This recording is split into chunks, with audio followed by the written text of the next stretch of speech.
Hey, Owen here. I'm sorry I haven't uploaded in a very long time. As you can see, I've now moved to my house at university, and since moving in September, I really haven't had any time to sit down and record a video.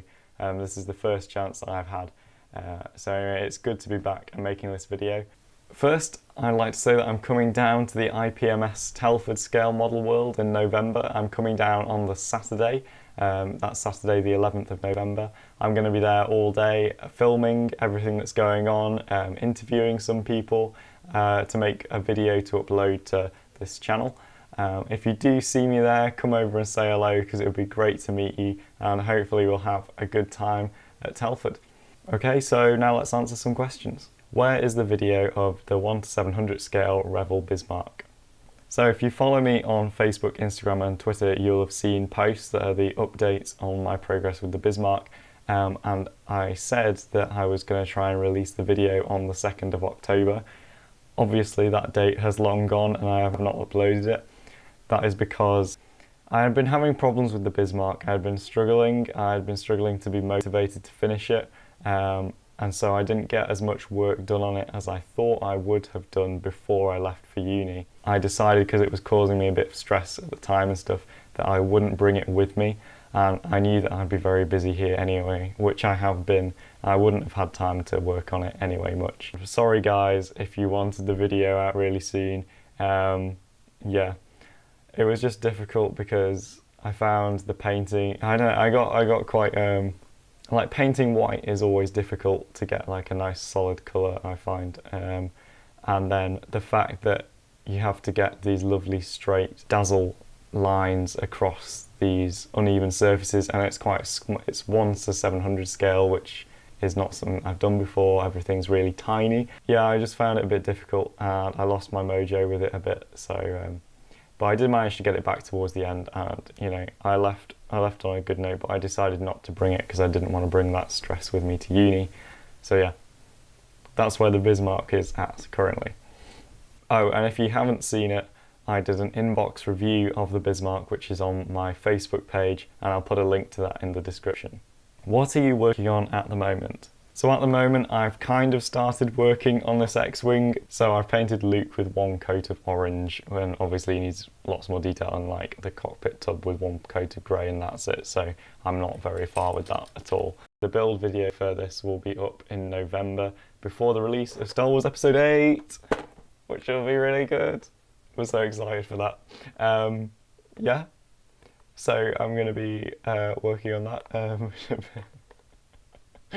There'll be a video of this up in November. Currently, Kendall, though, has made much more progress on Darth Vader's TIE Fighter, so Kendall will probably be releasing her video first. She's nearly finished this Darth Vader's TIE Fighter, which I won't show you, but there are photos on Instagram and Facebook and Twitter.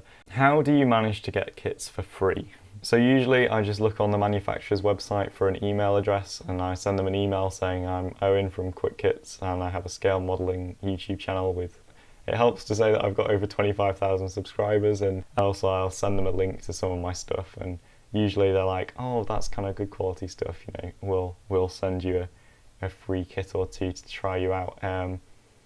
But yeah, I think it's fair because I put a lot of effort and time into these videos, and apart from making a bit of money from the ad revenue, I don't get much in return for the time that I put in. And being a student, like any free stuff or any money is very much appreciated. So yeah, that's how I get free stuff. Do you have any tips on dry brushing? It's quite easy, so I can show it to you right here, right now. So I've got a pot of paint, I've got a paper towel, I've got a paintbrush, and I've got this very nice Sicilian wine bottle, which has a very nice texture on it.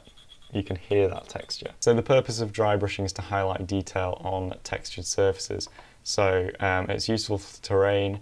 I also find it useful in cockpits and planes to bring out detail on the instrument panel, and also on tanks. It's called dry brushing because you use a dry brush. So you use paint straight out of the pot, don't thin it, and then on a paper towel just brush off the excess paint until you hardly have any paint left on your brush.